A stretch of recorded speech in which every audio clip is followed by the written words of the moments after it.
I'm James Wedmore, and with 17 years online, I've built my business to over $12 million in sales per year. And this is the first non-business business podcast that shows you how to apply the principles of spirituality, energy, and mindset to grow your business beyond your wildest dreams, all from the inside out. This is the Mind Your Business podcast. You are listening to the Mind Your Business podcast. Welcome back to my favorite segment of the week, the Wednesday Weekly Win. Today, I am with none other than Elizabeth Henson, our coach extraordinaire inside of Business by Design. And she is a BBD alumni who has created tremendous success in her own digital world. And now, lucky us, she offers her support in the form of coaching for BBD students. Elizabeth, welcome to the podcast. Oh my gosh, I'm so excited to be here. You know, I'm always first to raise my hand for anything that is in support of BBD. It's my favorite place ever.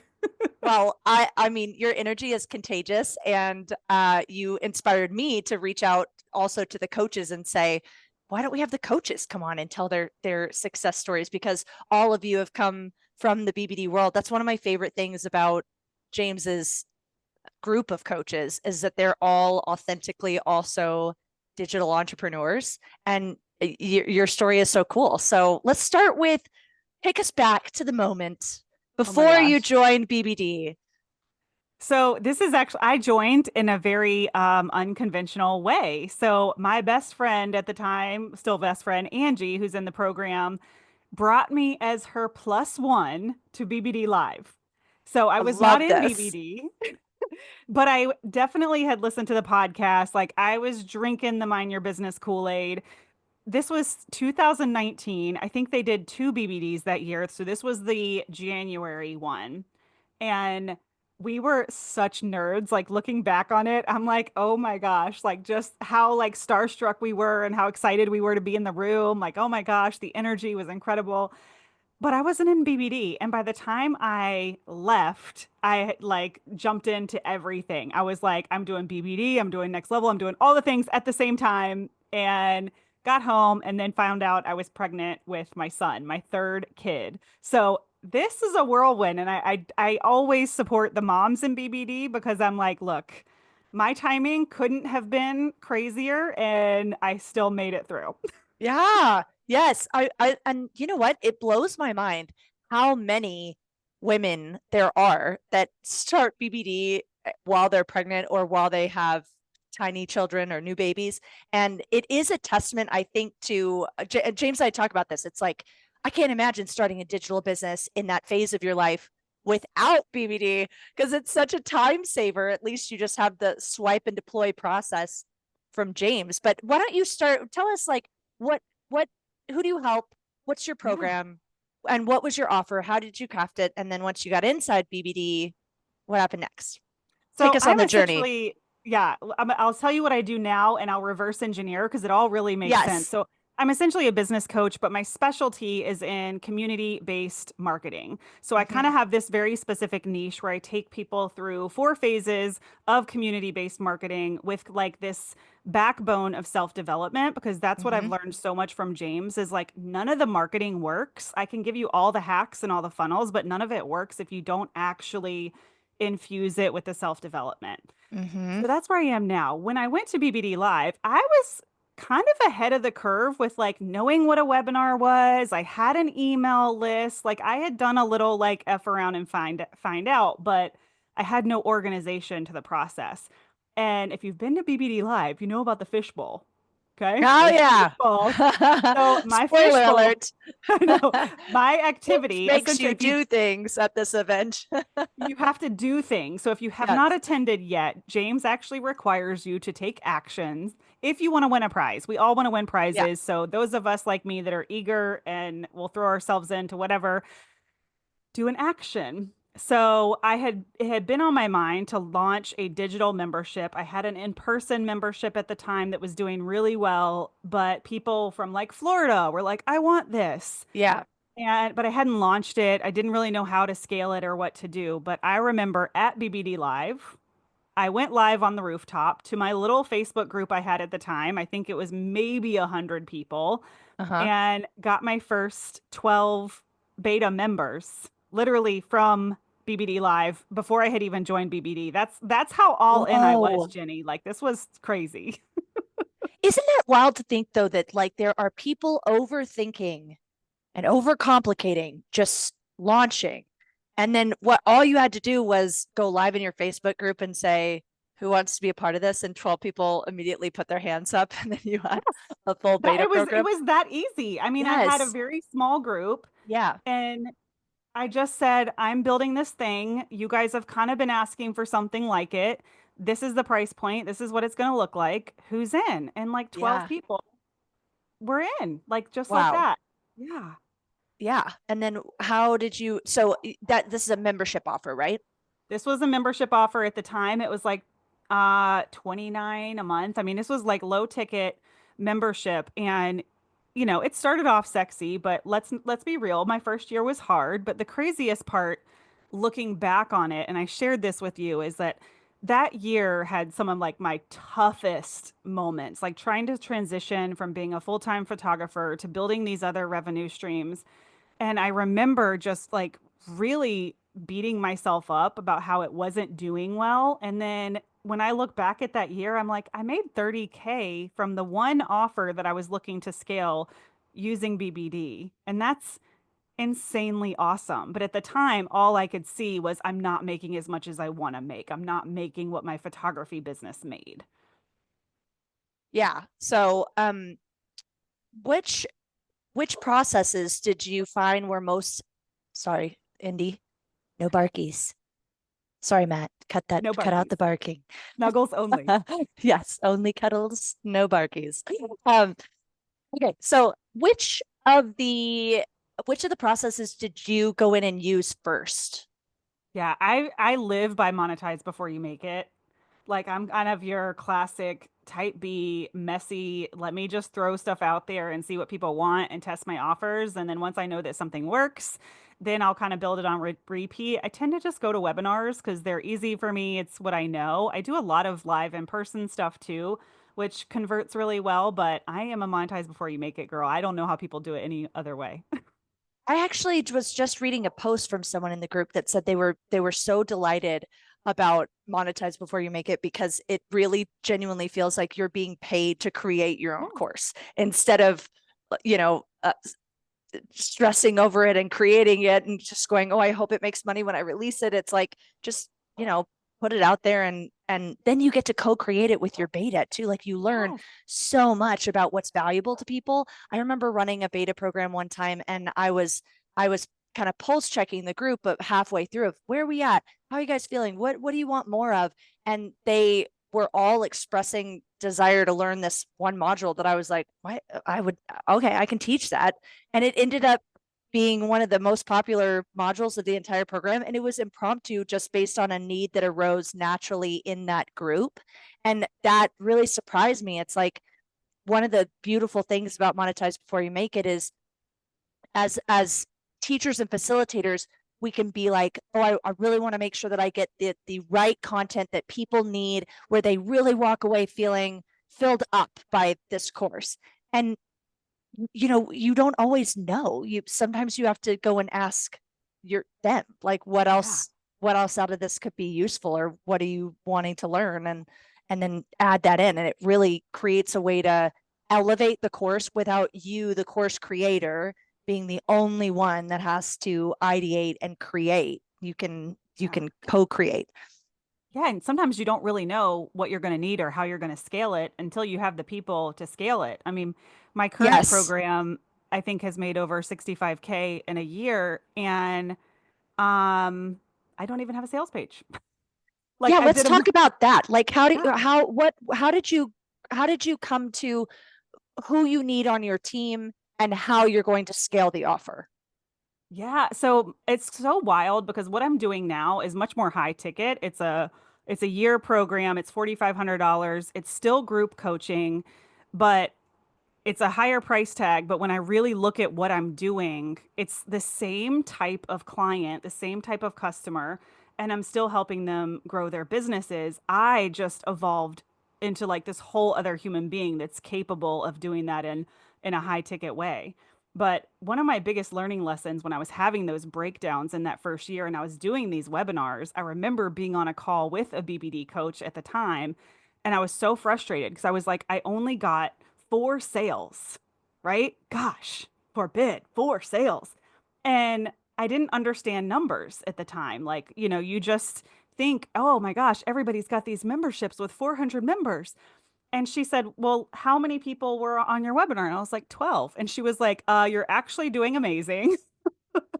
And I remember Yeah, in you have that a moment, traffic problem, not a sales problem. That's yes, incredible conversion. yes. 4 But like people out these of are the 12. light bulb moments that I Yeah. needed because every business, and we see this inside BBD all the time, people think they're failing because they're only getting 1 or 2 sales. But when they look at how many people actually saw the offer, they're actually doing wildly great.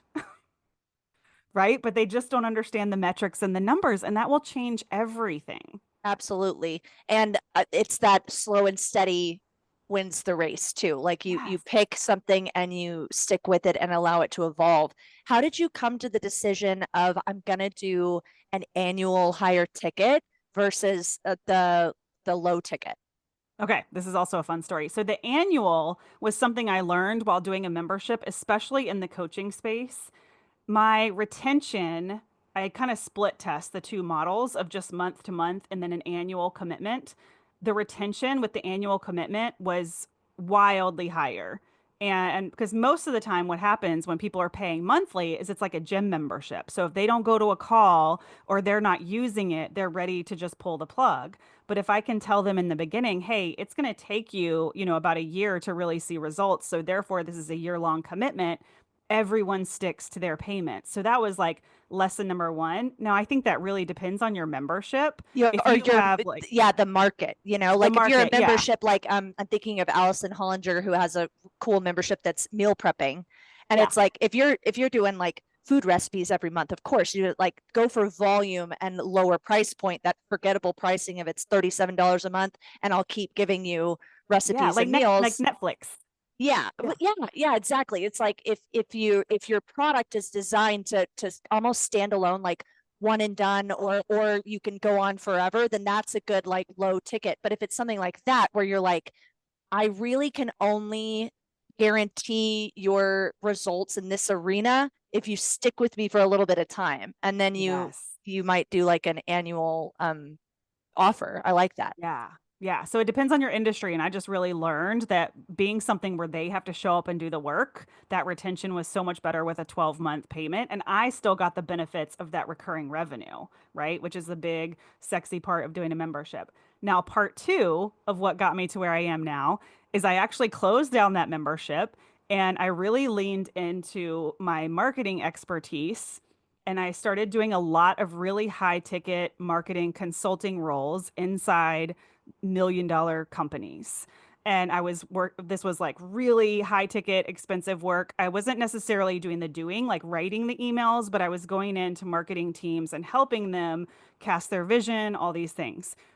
I didn't like it, but I was like listening to the Joneses that were like, if you want to make more money, you got to go work with more affluent clients. And that's exactly what I did. But the coolest part about that, Jenny, is like getting under the hood of like million-dollar companies. I was like, I know stuff. Like they're no different Yes. than me.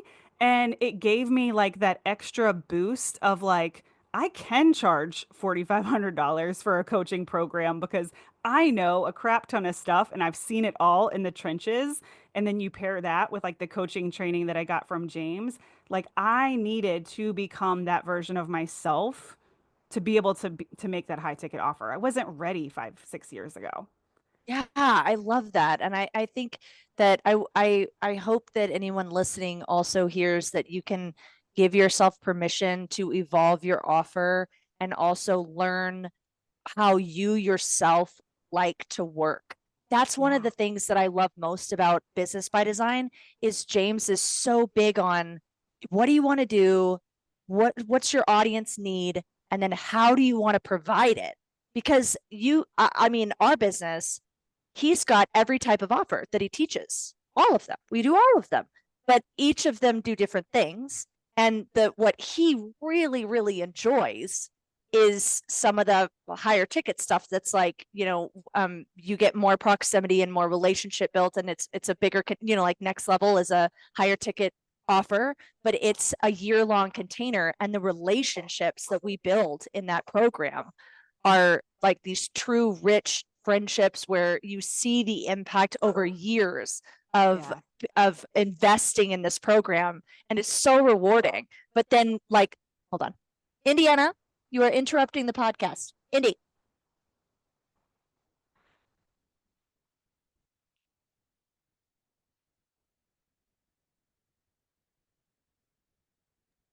It's like when an Australian shepherd goes blind. She's losing her eyesight, and the barking is just like, we're using sound frequencies to determine spaces or something.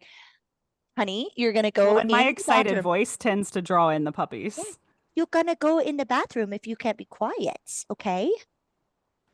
Immediately lays down. You have to lay down. Lay down. Be quiet. I know it's very exciting to talk to Elizabeth. Sorry, sorry, Matt. Our editor's like, he's gotta cut stuff out of my episodes. Okay. So building relationships is what you were talking about. And this is funny because not funny. I actually have a course that sells pretty well from a webinar, but I found I don't like doing courses because it doesn't have that high touch relationship building. So I had to figure out, like, okay, this is great that I have a course and I can sell the course, but if I'm less motivated to sell it because I'm not getting that, like, that feeling of loving what I do, right? It's not going to sell as well because, like, my heart wasn't in it. And that's when I knew I had to really get back into this, like, actually working with real humans. It's what lights me up. It's what I'm meant to do. It's such a good point. I love that you say that because it loops back to what you said in the beginning, that you can learn all the marketing tactics that you want, but if the personal development element to it isn't ignited, then the marketing may feel like it's falling flat. And I think part of what you're pointing to is that if you don't feel good marketing it, if you're not authentically excited about the way that you're delivering it, it's going to show up in the marketing. 100%. Yes. Yeah. And you said James, always wants us, like, what do you want to do? So let me tell you about my breakdown moment on a coaching call of coaches with James. And we have to rewatch BBD pretty much every year, right? As we go through our coaching training. And he's on the slide where it talks about building too many bridges. And I am, like, human design manifesting generator. I do all the different things. I'm a manifesting generator. I just learned my human design. Fantastic. We love to do all the things. We love each other. We're the same. Yes. So I start crying. And I don't cry a lot, but, like, we all cry on these coaching breakdown moments. And I'm like, James, I like raise my hand. I interrupt everything. And I'm like, I'm building too many bridges. You're talking to me. I'm sinking in my chair. And he goes, Elizabeth, I know you. You're not building too many bridges. You have the same thing. You're just doing it in different ways. So what do you want to do? And I was like, have an in-person event. And he was like, cool. How many people? And I was like, 50. So my fishbowl that year at BBD 2 years ago was to book the space. And that is literally what snowballed my quantum leap year, was that moment with James of, like, me beating myself up, thinking I had to do it a certain way and I had too much going on. It's like, no, you've kind of always done the same thing. You've just tried all these different ways. What's your freaking favorite? Wow. Yes. That's, fascinating that you say that, because every year inside of Business by Design and Next Level, there's people that come on a call or come to me and say, should I evolve my offer into a different launch style, or like a different offer, really? Well, I'm doing a high ticket course, but what if I changed it to a membership? Or I'm doing a membership, but do you think it should be a course? And should I do an automated webinar, or should I do a 3-part live launch? And it's fascinating. James's answer is always like, which one would be the most fun for you? And people are like, no. Never mind about that. What do you think? What's going to be the most successful? What's going to be the most successful? What do people want? And he's like, it reminds me of that quote, like, the world wants people who have come on fire. So, like, you know what I mean? Like, it's like, what is going to sell the most is the one that you think is the most fun. And that answer is so simple, but it's really profound when you think about it. And people ask all the time, like James says, every year people look at what I'm doing and they think, oh, James was doing an 8-part pre-recorded video launch. That must be it. But now he's doing a 3-part live launch. That must be it. The reason he does the 3-part live launch is because he thought it was more fun. And the reason he did the videos was because he thought that would be the most fun way to do it. And it becomes contagious. You're watching him going like, this guy's having so much fun, and I love that about Business by Design, because there isn't a one best only right way to, it's not like a formula where you're like, okay, so if you're in the personal development space, you got to do a live launch, you got to do a webinar. You know what I mean? You really get to design it. And there are entrepreneurs in Business by Design who are crushing it, like in the 5, 6, 7 figures every launch, and they have all different offers. It's amazing. And I woke up this morning, actually, I looked at James and I was like reading all the testimonials that are coming through, because we're looking for, case studies and different people to have on the podcast. And I said, it's really remarkable what you've done with this course, because I was there when he didn't know anything about this. And it's so crazy to me that he really has a good ability to break something down and try it and experiment with it and tweak it, and then create a process that is a paint by number that other people can finish. It reminds me of a book that I love is The Beach. And have you ever read The Beach or seen the movie? No. It's Is it about like the movie? Yeah, the book is better. The book is better, Okay. of course. But there's a secret island off the coast of Thailand that if when one person finds it, one of the characters leaves a map, and that's what it reminds me of. Is James has swum out to this secret island that is the island of paradise for digital CEOs, and then he swam back to shore and left the map for everybody else. Yeah. And it really is applicable to any type of learner. I mean, I am like all type B creative person. There's like no logic, right? So Yes. both kind of learners can be successful because he has all the templates and all the logic and everything that you could possibly need, which has been helpful for me to learn those things, right? But someone like me who can just dive in, I can watch any module in BBD. I open it up, I can just hit one at random and be like, "Oh, cool, I got an idea," and I'm going. That's actually a cool way to do it. People ask all the time, like, how do you navigate the course? And James is always saying, well, what you shouldn't do is call it a course and try to navigate it like a course. Like, do not start with module 1 and just binge watch the entire thing. You got to go in, use the search bar, and watch a video, and then go do something. Watch a video, go do something. And that's the people that get the most amount of traction. You and I had a conversation where I told him we need to have our own separate podcast episode that's like numbers for non-numbers people, because that's you and me with like the way that we approach digital business. And I want to talk about that a little bit, because I know there's always people listening where they think, oh, well, the creative, creating the course, connecting with my customers, I'm great in that arena. But breaking down the launch numbers, understanding the earnings per lead and the cost per lead and the lifetime customer value and the debrief, that's where I get in my head or I overthink it. So how did you manage learning how to do that as someone that's truly a people person and a connector and a creative, but you have to balance this other side?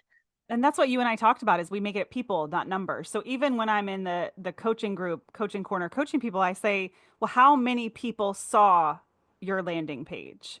Right? I know like James would probably word it another way, like what's your conversion rate? But I'm like, I know if she can tell me how many people saw the page and how many people bought, then I can get her to the conversion rate. But with me, I keep my students' names on a whiteboard. I can see it right there. And so rather than like always saying, oh, I have 24 students in my program, I see their names. And that's really how I do both, is it's people, but those people equal the data and the numbers, like retention rate, how many months are the people staying in my program, is just how my brain works. And as long as I'm thinking of it like that, then the numbers come a little bit more easily. Do you do anything for Open Cart where you create a visual representation of like these are people?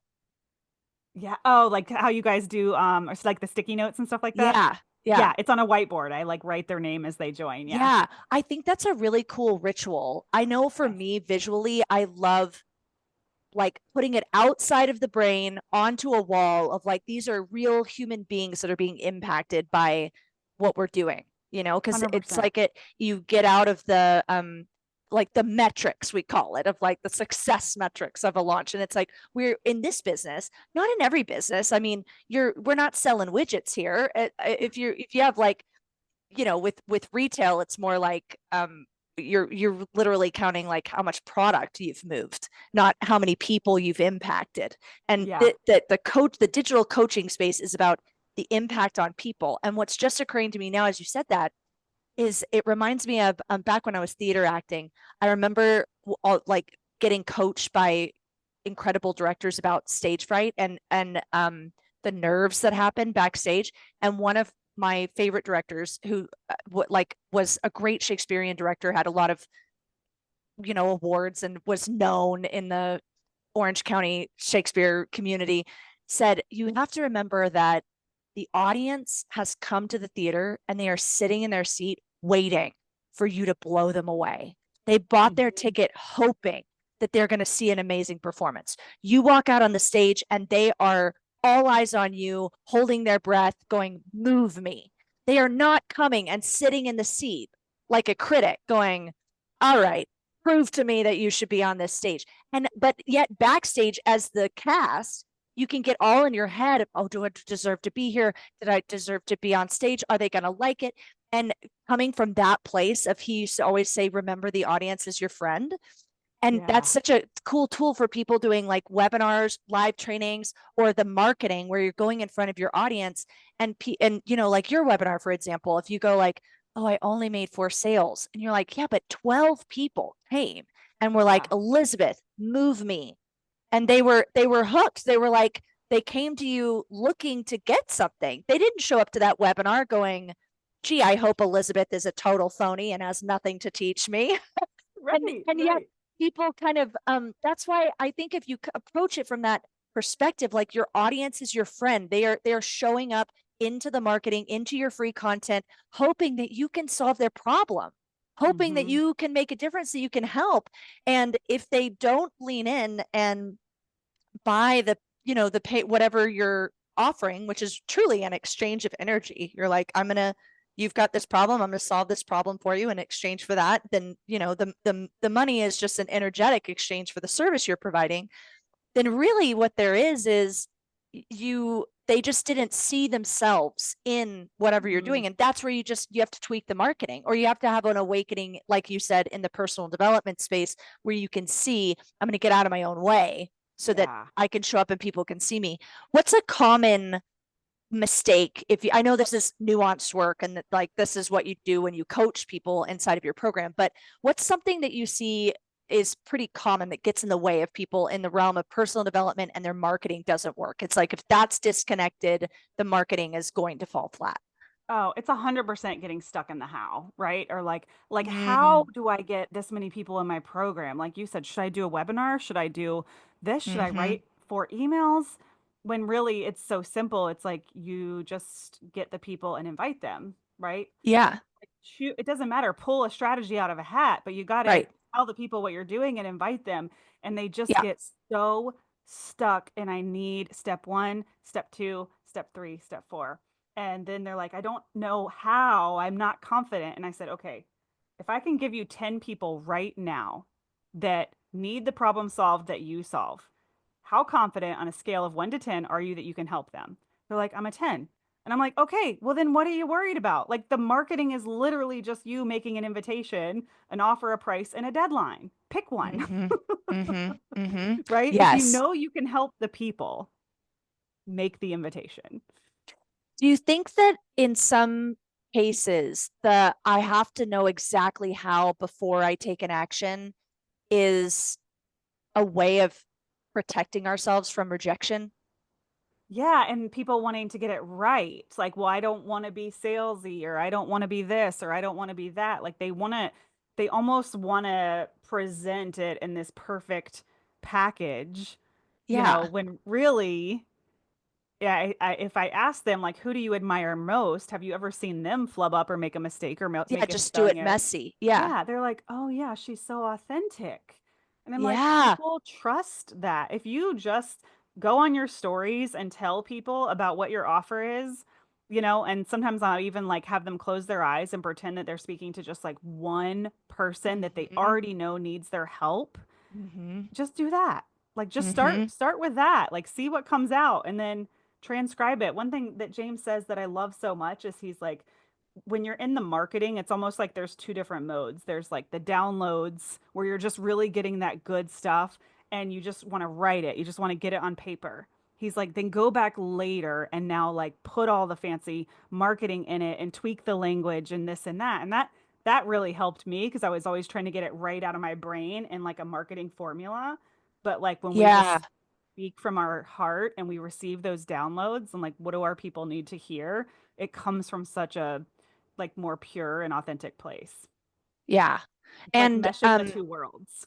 last year was really your big leap year, Yeah. wasn't it? Yeah. Tell me a little bit about what shifted for you last year.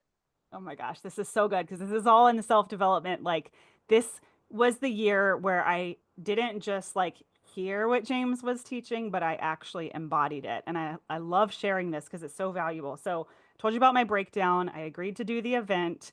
So last year from January to April, I'm planning my event. We're doing it again. So I'm in that mode right now. And I had to really think about I know I can put on a great event. I had zero hesitation, 10 out of 10 confident. You give me 50 people in a room, I'm going to give them a mind blowing experience. Didn't even have to think about that part. The part that was like, in fear was the marketing. Like, okay, how do I take my audience, at the time, maybe 5,000 people, and get 50 in a room, like to fly from all over the country, whatever it might be, 50 people in a room. And I was like, who am I going to have to become to fill these seats? And I actually started to get really excited, not just about the result, but like being that expert of a marketer to be able to fill the seats.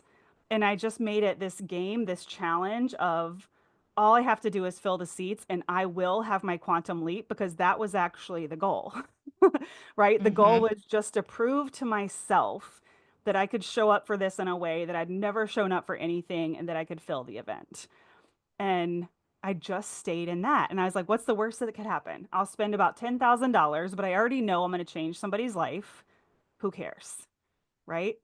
And so I did the event. I got 55 people in the event. I broke even on how much it cost to do the event. And then I did $41,000 in sales from stage. Wow. Yeah. And that was completely unplanned, Jenny. I didn't even know what I was going to pitch or how I was going to pitch it until literally like the night before. Yeah.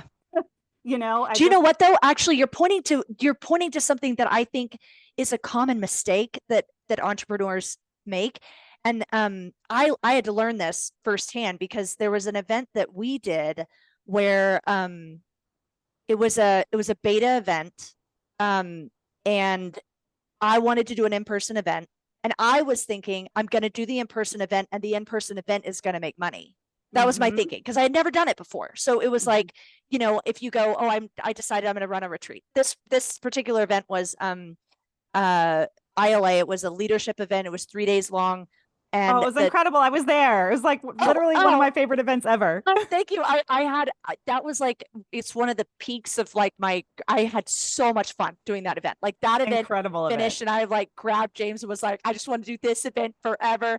And then but it was we had all different price tickets, I think, but let's say it was on average it was around $1,000 for a ticket. We were in a nice hotel. We had to rent the hotel space. We provided meals. So it was a bigger budget event.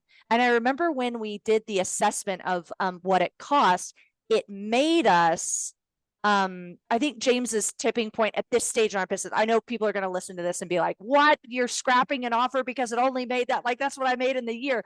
But, Yeah.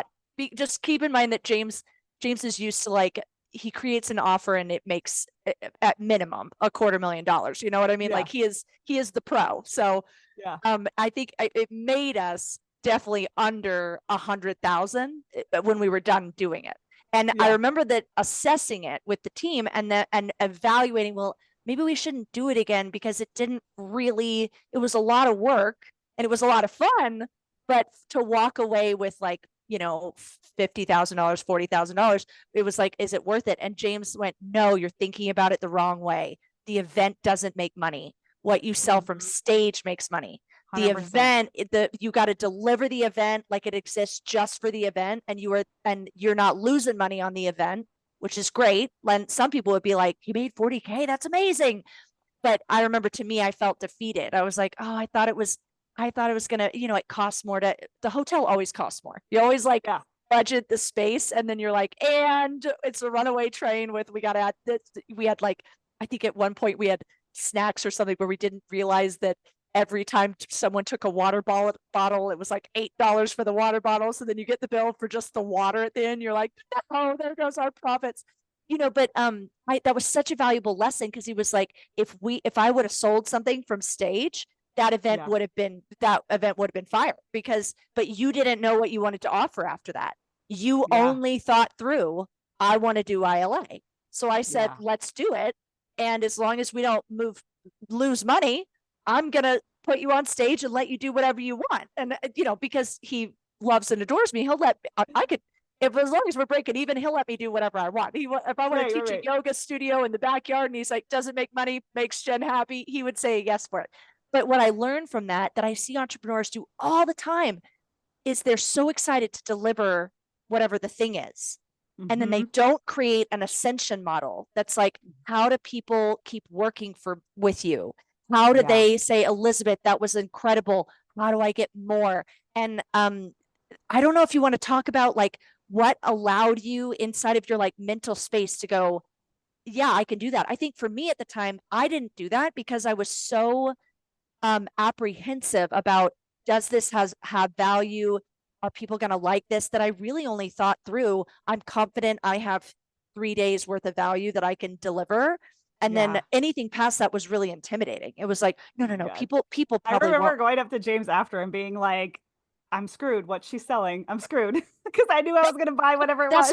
You know what? It's such a good point. But even my future sister-in-law, Jill, who's one of my very best friends, she was doing her first retreat years ago. And I told her, don't make the mistake I did. Figure out what you want to sell after. And she looked at me and she had the same response. She was like, do you think people would want something after this? And I was like, it's going to blow you away. People are going to come up to you and say, how can I work with you more? And if you don't already have, well, here's the container. Even if you're just like, you know what, I'm going to have I have 10 spots, but I'm going to take 10 one-on-ones out of this group or something. You got to have something beyond, how do you keep working with me? And that's how you create more relationships. So what for you made you go like, I'm going to do this live event from stage? And then the moment that you went, I know what I'm going to offer. How did you get that? So my program that I have now called Elevate was in beta. So I knew the end goal was to get people into my group coaching program. And I wasn't really nervous about selling it. But what I did know, just from, being the business owner that I am, is that for people to make a $4,500 decision from their chair at a 2-day event, that was going to be a little bit of a stretch. So here's what I did to combat that. This is what I came up with, because I already knew what I wanted to do. I just had to wait for the clarity. And this probably stresses so many people out that I waited until the night to do it. But this is just how I work. I have to read the room. I have to get my downloads. And I said, okay, they are definitely ready to pay me something. And I said, I'm going to set up a payment gateway where all they have to pay is $300. That $300 is going to get them on the phone with me and a ticket to next year's event to decide if my program is right for them. I'm going to introduce the program. I'm going to say what it is. If you're interested, all you have to pay today is $300. We'll figure out the rest on a call. And that's what I did. And I converted those calls at 100%. Whoa. So everyone that paid their $300 ended up joining my program. Wow. So Yeah. So We need that your kind of call helped. script. My gosh. All I right. mean, Pitch James us right taught, I now, will Elizabeth. tell, oh Go. my gosh. I actually have to share a piece of it because I'm like, no, James didn't teach me that. It's what actually happened to me when I was buying, not to me, for me, when I was buying Next Level. I used that experience of Okay, me. tell me about that. I know. Okay. So when I went to buy Next Level, I'm literally at BBD Live. Those of you that have joined Next Level know what that's like. The BBD investment didn't scare me, but the Next Level investment like literally had me like pooping my pants, Yeah. right? I honestly, Elizabeth, when I first joined, I have a totally different mindset around money and Yeah. programs now. Like it's like mind-boggling different the way that I relate to money just from living with James for the last 4 years. But Yeah. when I joined the team, I remember thinking like BBD, when I got inside BBD, I was like, holy moly, I can't believe you sell this for 3,000 because this is like a $10,000 course. Oh And yeah. I'm Yeah. like, oh wow, those people are so lucky to get this for 3 grand. But then when I heard how much it is to be a Next Level or the mastermind, I was like, wait, people are able to spend that on like Yeah. their business investment. And now I'm like, oh, of course, it's like the revenue that they generate alone in a year, that is like totally worth it. But at the time, it was like, At the uh, time, yeah, yes. yeah, it was like, wow, Insanely how do scary you for make me. that? Yes, yes, So I'm like starting where it's like the last day of BBD Live and like everyone else has already joined Next Level and I'm just too scared. I know I got to talk to my husband, all the things. And I'm like yeah. sitting in my chair and I just remember, I'm like, tears are coming down. And I just knew with full body, 100% certainty, if I go back home, everything's going to be the same. Right. If I do this, Oh, I know it won't be the same. oh my gosh, I And I know that just, feeling. Yeah. so when I'm selling my program from stage at my event, I retold that story. I just literally I told the story of what it was like to be sitting in that chair in a magical environment with magical energy. I'm getting goosebumps just talking about it. And to know when you leave, you're running the risk of going right back to the life that you left. And it's like you have a choice now Oh, where I you got can chills. literally continue this energy that's packaged up in this room. You can continue that energy, and this is how you do it. Y'all, And she just I gave told the you story. gold. That is Gold. gold. You know what it reminds me of? And this is a silly example, but if people get in their head about like what is good selling, and there's so much of it is authentic storytelling. That's what that is. That's why when you see a testimonial video, it makes you want to lean in. If you just can authentically tell your story or your client stories, people will say, Yeah. I'll have what she's having. It's like that Yeah. scene in it's like the scene in Harry Met Sally when Meg Ryan is eating the sandwich or whatever she's having at the diner, and then Rob Reiner's mom looks over and says, I'll have what she's having. That wasn't an ad, that wasn't marketing, that wasn't a sales call. She just observed someone else having a transformational experience and went, oh, I want that. And it Yeah. makes you lean in. So Yeah. that, just to oversimplify it for people who are out there thinking you have to, become some sort of sales master in order to sell a digital product. Different markets, different things. Maybe if you're selling stocks on Wall Street, it's a different skill set. But when we're talking about selling a coaching course, which is all these digital programs are, truly it's about sharing an authentic transformation that someone else can look at and say, I see myself in that. I want Hmm. that. I don't want the container of what I'm in to end. I don't want to go back to normal life after this or life as it was. I want a new transformation. Yeah, I want this to keep going. And they wanted to continue. They had learned so much over the 2 days that they wanted to continue. And this, I do this all the time in my marketing. I just think, what was the moment that got me over this hump or something similar? Mm-hmm. Right. And Mm-hmm. there's usually a James somewhere in that story or Jenny, right? But there's always a moment that gets you over the hump. Next Level was insanely scary, but I knew it was a full body yes because I was like, you know what? I've got this Toyota Highlander that I really love. I could sell that on the spot if we really got into money trouble. And I love Yeah. that car, but I see Yeah. so much value in this investment and I believe in it so much, I'm willing to take that risk. Right. Yeah. And And I it, love that you said that because every single person that sells something on the internet always does a debrief and says one of the key objections is time and money. mhm. Those are the objections. Those are the Yep. top two.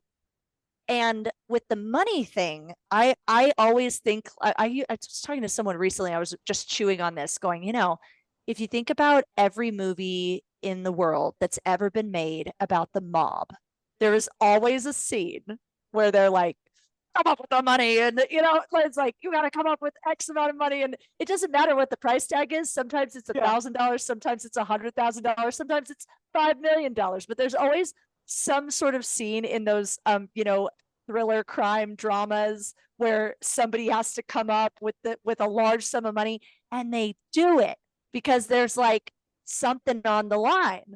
Not condoning that in any way, but what there is to like see about that in human nature is that when like push comes to shove, if you really see, I have to, I must commit to this, I must get the money, I must make it happen financially. The I'm worried about the money, like, you make it work, it disappears, it dissolves, and I can think about so many instances in my own life where I saw the value and I went, you know what, somehow I will have like my yoga teacher trainings or my NLP training. Like there was a way where I was like, I'm gonna have to get creative to pay for this. I remember the most I've ever paid for training is with Richard Bandler, and it was in that $10,000 price tag range to go and be in London and train with him and learn NLP. But I was just so like, I don't know how I'm going to make this work, but I will save. I will scrimp and save in every paycheck, and I will make this happen. And it was amazing to me over the course of a few months how I went, wow, that was a lot less painful than I thought. I was really afraid. Like, you get into these conversations in your head, like, are we going to have to mortgage our house and sell our car, and then did you still have the Highlander? Did you have to sell the car? Oh God, no. And now 5 years later, I'm spending more in my team than I would have spent on Next Level. It's like, and I still have my own struggles, but it's like, oh my gosh, like that doesn't even feel like a lot of money, anymore. But Right. at the time it really did, and it was really scary. And I think for everyone listening, like BBD, I would have paid for BBD just for the community. I mean, the content, everything in BBD is Everyone incredible. says that. Yeah, but to that's me, like, I was there. I was in the room. I was like, I just want more of this, and I knew I was kind of at the same playing field as a lot of the people that were doing BBD, and I knew I had to have Next Level to like really, like 10x. And it was a struggle. I felt behind in Next Level. I mean, we all have our like, oh, I'm behind, or oh, I'm overwhelmed. I mean, we can talk about that because all the students go through that too. But, I wouldn't change anything. And those are my peoples. how do you turn off the overwhelm? Yeah. And I love, with James, when people join BBD and they're like, I'm overwhelmed, it's too much. He's like, okay, cool. Let's take some content out. And they're like, no. Yeah. Oh, right? That's a mess. Yeah. So the first couple things I changed, really learning the self-development stuff from James, because that's like my love language. I've always absorbed that stuff with like a sponge, is time. A lot of times the overwhelm comes from our relationship with time. And I completely flipped my relationship with time on its head. Just like within a year of being in the program, I was committed to only working about 15 or 20 hours a week when my kids were in daycare. Like I was kind of getting out of that workaholic type of lifestyle. But the way I thought about time is like, now when people are like, do you have time for this? I'm like, yes, I have an abundance of time. I never, ever even have this internal narrative of there's not enough time. There may not be time today, but like, let's look at 3 or 4 weeks from now. It doesn't matter. I've just completely changed that relationship. And it all is the language. It's like, not saying things like, oh, I have to, I need to. I've just really learned a lot of those language patterns from you and James, and you just practice them at first. It's like, I'm going to practice being somebody who doesn't stress out about time, right? And I never said I am. It's like, I just practice the new identity until it kind of, comes out in real life. Yeah. So instead of asking yourself, do I have time? It's like, when would be a good time? Yes. Yes. Yeah. Or like, if it's not a priority, it's not a priority, but let's not hide that behind time or money. That like, like starts to irritate me. I probably need to do a little shadow work there, because people will be like, oh, I don't have the money. And I'm like, okay, well, let's talk about that. Like, if you 10 out of 10 want this, are you like literally going to not be able to feed your family, or is there some fear there? Right. Yeah, or is that something that we say that gets people off your back? Yeah. Because if you're like, well, if I make it about this and they won't ask any more questions, whereas like just be more authentic with like what really is in the way. And for some people, it might legitimately be like, no, we need to buy bread Yeah. for my family this week, and I'm not investing in this. But Yes. I told a story on a call recently where I said I was at the time I was doing a lot of personal development work, and I had done this workshop that just for me I can't remember the price of it. For me it was a lot of money at the time. This was over 10 years ago, and it was either $500 or $1,000. It could have been either, because at Yeah. that point in my life $500 to invest in myself was a lot of money to me. Yeah. And I was with a friend that I genuinely felt like we had been talking about what was going on in their life, and I had been sharing about what I got out of this course, and it was like a 2-day thing, and I was just like, please, you should do this course. You should do this event. You got to go to this event. It's 2 days long. It's $500. And in my presence, they they bought, I think it was a pair of shoes or something. They bought something with me Yeah. while telling me that they couldn't afford it. Yeah. And Yeah. I was mind boggled. And it was such a teachable moment, because I went, it's not, I can't afford it. It's, I don't see the value in it. And those are Yeah. semantics in the language, but that's what the storytelling and the marketing is meant to do. They're meant to Yeah. say, I see 10 times the value in this, in what I'm about to pay. Like I Yeah. remember when you said like you remember conversations that made you lean in. Yeah. I think it was actually that course that I'm referencing, where I was speaking to it was the person by some twist of fate, the person who was leading the course ended up sitting down with me to talk about what they had. They had all coaches in the room that were talking, and somehow the person leading the course came and sat down with me. And I was like, Oh I've my already God. I've already been talking to a coach. I know I want to do this. I'm a 10 out of 10. I want to do this course, but I don't I'm being honest, I am paycheck to paycheck right now. I do not have a spare $500 right now, and I know that might sound hyperbolic, but I just don't know how I would pay for it. And they said, don't worry about that right now. Talk to me about what you see, like what's going on in your Mm. life. What do you think would come out of it? And it was specifically personal development, of not business related at all. And I started talking about a relationship in my life that I wanted to repair with a family member. And then this person, in a very not it was I could tell that they were holding the space not for them. It was not about, I want more people in my program, I want to close more sales, I want better numbers in my launch. It was not about that. They just looked me in the eye and said, how much would it be worth for you if you could Yes. pay to have that relationship back? Like if I Yeah. said, I got my checkbook, it's going to cost you a number. Yeah. How much would you give to have that relationship be an 11 out of 10 in your life? And I thought about it, and I could tear up thinking about it. I was moved. I went, oh my gosh, I would pay so much more. See, I'm crying now. I'm like, I would Yes. pay so much more than $500. And then they said, what if I told you that for $500, I can guarantee that relationship will change. If that's what you want out of this course, you go in and you say, that's what I'm getting out of it for $500, you will get that. And that's how I approached it. And that's what I got. I got that relationship back out of that course. And it changed the way I approached talking to people about how to get themselves the support, help, and coaching that they need. It isn't Yes. about you as the teacher. It's Right. about you holding space for someone else to see what they can get out of your course, because they said they're going to get it. And you are Yeah. confident that you as a coach, you're like, you point on the bow that pulls back the arrow. You point the arrow where you want it to go, and I'm going to pull you back and shoot you right at that target, and we're going to hit it. Yes, I had a similar situation with a student. I get so proud of myself in these moments. Sometimes I'm like, let me tell James about this Yes. moment, Yes. right? So I had a student in my program. She wanted to like cancel or pause because of financial reasons, and I know that there's a pattern. She has a pattern of like getting people to kind of bail her out when she overspends. So I Mhm. said, look, I said, we can talk about you canceling the program, but let me ask you first, what's more important, that we heal this pattern or that Mhm. you get the quick fix. She was like, oh shoot, you're right. I want to heal this pattern. Like, and I'm like, okay, so now let's talk about what you need to do to make your extra $375 this month and how we can continue to get you out of this pattern and this spiral where people bail you out, because how empowering will it be when you know that you can walk outside your door and, make more money when you need to. Yes. It was just that, because and that's uncomfortable for me, right? Everyone thinks money is like taboo and uncomfortable, but what you're getting at is like, I was so committed to helping her.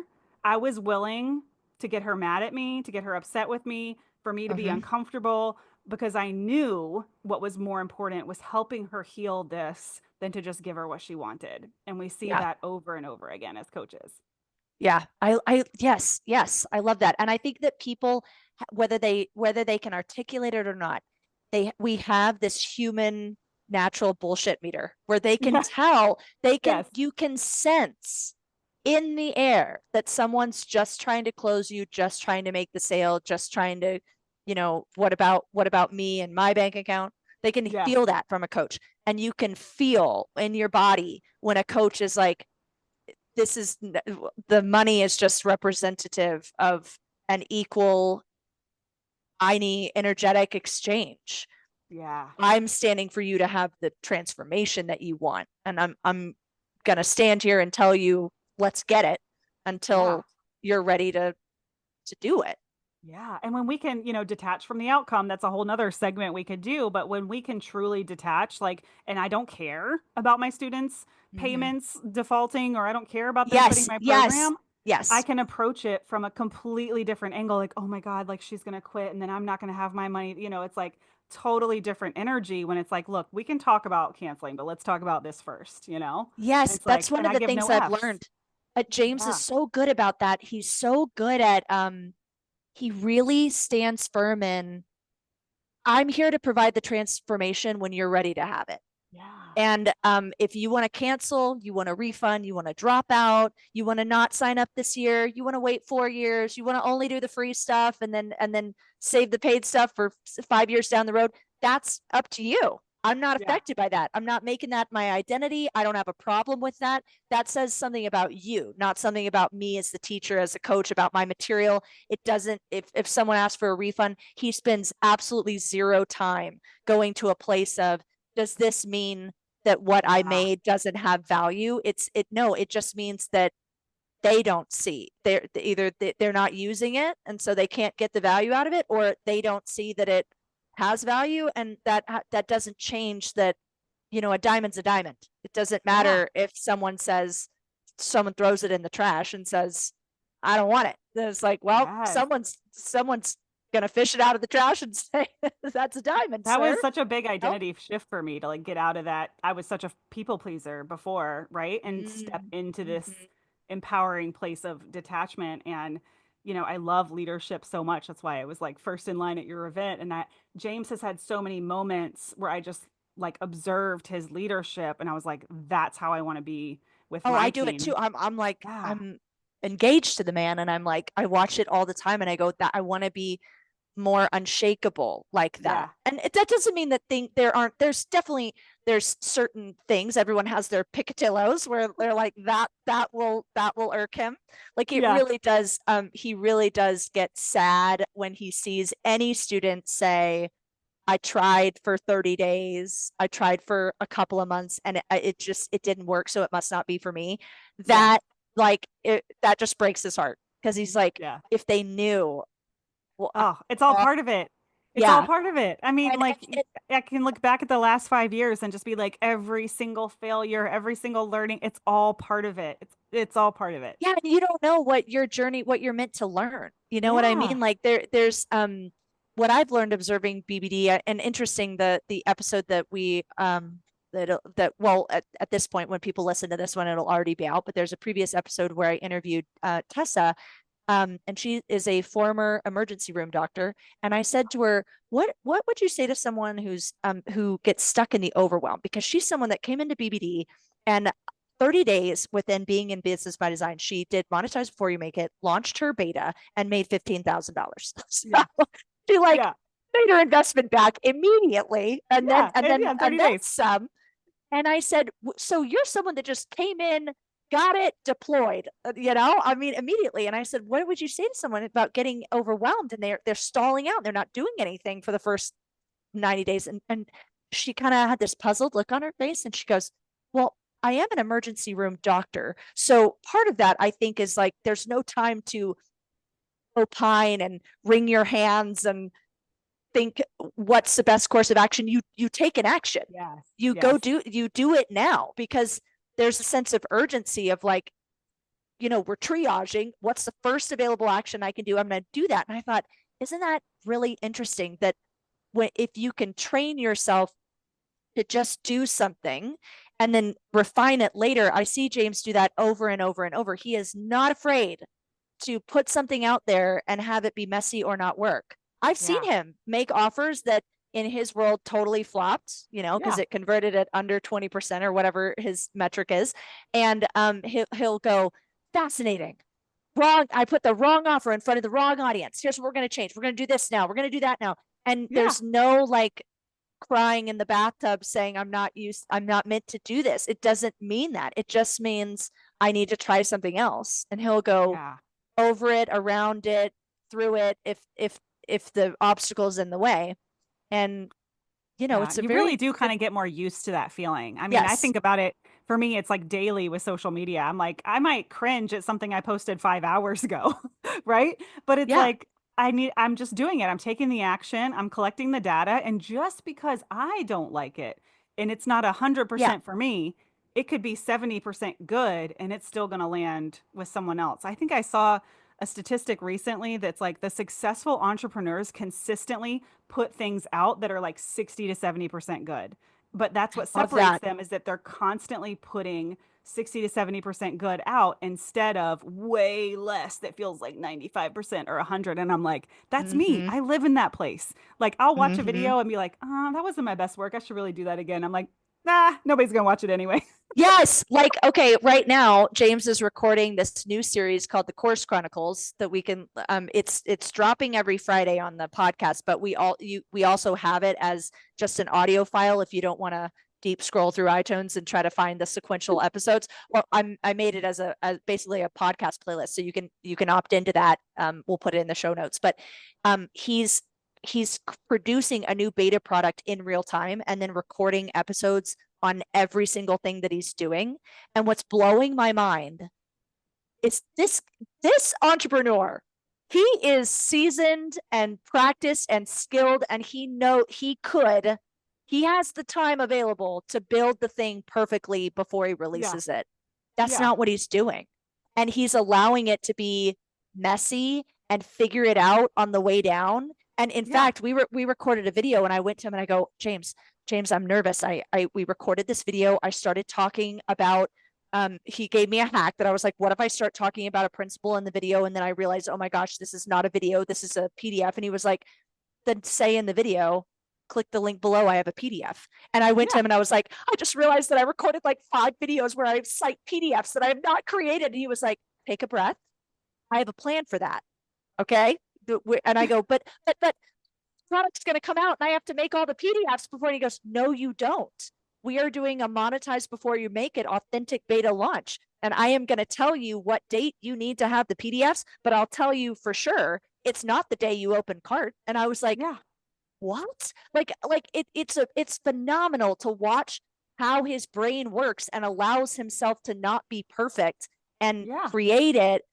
And it ends up being better than if you would have done it all in one day. So anyway, if that's where you're at, if you are sitting on your laurel, not having created your beta, you need to listen to this episode with Elizabeth and then go download the Course Chronicles. All the monetize before you make it, baby. If you can, execute monetize before you make it, you will be fine. Like, because all the other launches are just like repeating, but the monetize before you make it is what scares people so much. One of my students just did it with a course. This was so outside her comfort zone, and her goal was 4 sales, and she got 4 sales, and I was so freaking proud of her because, she sold it before she finished all the videos, and I was like, yes. Yes, yes. Amazing. What do you want to leave people with, Elizabeth? Oh my gosh. Join BBD obviously when the doors open this summer. So you can get coached by Elizabeth and me. We hang I out will all the be there. time. I take alumni sales calls, so there's a good chance you'll talk with me on the phone. It truly, I mean, talk about getting the value. And I have these like gratitude moments of just like I feel so in debt to James, even though I'm the one that's paid him money. I feel so in debt just for everything that I've learned and all the lessons and all the things. Like I wouldn't be here. I can't say it enough. But if you guys want to connect with me, I'm on Instagram at elizabeth.henson. And you can obviously see me inside the coach's corner inside BBD. And I just love Jenny, you so much. Oh my gosh. Once you did We the could talk leadership for thing, I was hours. like, I didn't think I could like anyone more than James, but now I have a number two. Number two. Oh, good. You said I was I'm like, I want to second in learn line. from her. He's You could so, ask him. I literally was like, what's she selling? I'm screwed. Take my do you money. know what? You know what's so funny about that is, and this is how he coaches people to align their offers. When we finished, when we finished ILA, I was in a space at the time of I really don't know what I want. I know I want to do a digital offering. I don't know what it is yet. And we finished ILA, and I was just like, I'm a 10 out of 10. I want to do ILA. That's what I want to do. I want to teach leadership. And he was like, okay, if that's what you really want to do, that's the offer we will have. That is what we will do. But I want you to sit with it for a month and think about it and reflect on the experience. And I want you to make a list of every moment that you loved and every moment that you felt like was a heavier lift, you struggled with, you didn't like it. And then come to me and tell me what were the points that you loved. And I came back to him and I was like, what I really loved was this exercise and this exercise and this moment and this result. And he was like, are you noticing that a lot of what you're pointing to is intuition, coaching, and connection? And what you're saying was more challenging and frustrating was actually the leadership content. And I was like, wait, why is that happening? And he's like, go think about it and then come back. And I was like, and then I came back to him and I was like, I think what I just came to is my brain has been enmeshed in the only thing that's valuable is leadership. And you can pepper in your like intuition training, but what people really value is leadership, sales, and marketing. And I'm telling myself that because I've been in a company that's what they needed me to do. And I've been doing that for 2 decades almost, like it was like 15 years of like, yeah, that's nice, but we don't really teach personal development's fine to add something in if you want, but this all comes down to how much product are we moving here? And so he was like, so if you just were creating from a blank slate, you could do anything. Wouldn't you be doing 100% this other thing? And I said, yeah, but people, they want that. They want the leadership. And he was like, I think they'll buy whatever you want to teach. I think they want you.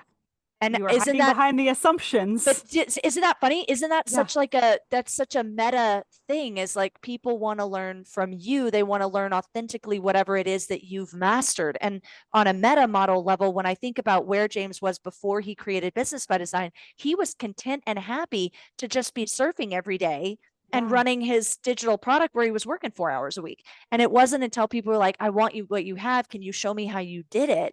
That he started to teach that. And then that was 20 times more fulfilling. And all of us as these digital coaches have these things that you've learned how to do yourself. And then people are coming to you going, Elizabeth, show me how you do what you do. Can you teach me? And then that's more fulfilling than just being out there doing it on your own. And that becomes your offer and your product. And he just made a video that we put on Instagram today that says, you need to ask yourself, like, what would you spend your time doing 6 to 8 hours a day? No one paid you. If you were like, it's not going to make any money, you'd do it anyway. Or if you had all your financial needs met and you were like, that's how I would spend my time. That's what I'd be doing. That's 100%. your gift. That's your course. That's what you're meant I to did be the out same there. thing for years when I was doing that high ticket consulting. I was hiding behind marketing because I was like, Yeah. people don't want Yes. self-development. People don't want business coaching, but everyone will spend money on marketing. And Yeah. that's exactly what I was doing. And I was unhappy doing it. Yeah. And now I'm like, people actually like self-development and they like learning self-development. And that can be the thing. And that's why I always say, like, I'm a business coach. My specialty is community-based marketing. but it Mhm. won't work for you if you don't do the self-development. And that's why Yes. that's the main backbone of my program. Yes, we're going to talk about marketing stuff, but it's not going to work unless you focus on, all the Yeah. more important stuff. I And love that's that. where I really got into that sweet spot of doing what I love, right? My purpose, my dharma, but also infusing it with things I'm really good at. But I'm not only selling the things I'm really good at because they're not always Yes. the same. Yes. Yeah. Yes. Yes. So good. Okay. So good. Where can people find you on the Instagrams or the social medias? Yes, Elizabeth.Henson on Instagram, and my website is just elizabethhenson.co. I'm very easy to find. Reach out to Elizabeth if this episode made a difference for you, or send me a voice memo and tell me, and I will tell Elizabeth, because I love an excuse to text Elizabeth. That's right. And and we will catch you next time on Wednesdays, where I interview a new digital CEO from our amazing BBD community every week, and we unpack their success here on the Wednesday Weekly Win. We'll see you Yay. next Thank time. you for having me. Thank you, my dear.